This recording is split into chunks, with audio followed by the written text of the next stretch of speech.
You're funky.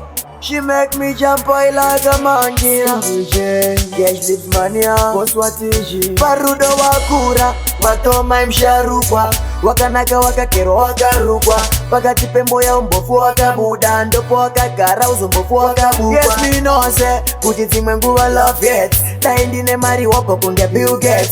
Taindiri puku pangwe taindine mess. Pepindo pandai kuratidza ndashaura. Pakati pe moyo wangu ndopa wakagara.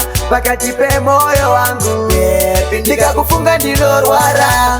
Pakati pe moyo wangu ndopa wakagara. Pakati pe moyo wangu girl ndikakushandi mborara. Nendesa kudenga rechi nomwe rechi 7.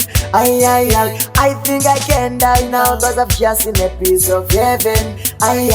Girl on the man yes a friend fan can you send out. But I was on the teaser forever whenever Pandongo feel like out. Kwandiri uri goat. Ndashaura pakati pe moyo wangu ndopa wakagara. Pakati pe moyo wangu ndikakufunga ndinorwara. Pakati pe moyo wangu ndopa wakagara. Pakati pe moyo wangu girl ndikakushandi mborara. Wakura watoma imsharukwa. Wakanaka wakakero wakarukwa.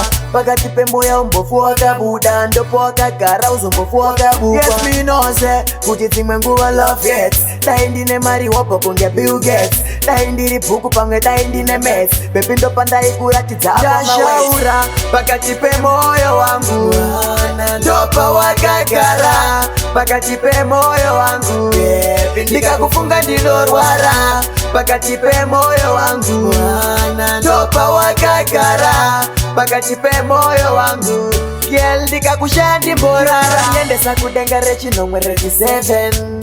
I think I can die now cause I've just seen a piece of heaven. Girl on the man yes a friend fan can you send out. But I was on the teaser forever whenever Pandongo feel like out. Kwandiri uri goat. Mwana ndopa wakagara. Baby ndikakufunga ndinorwara. Mwana ndopa wakagara.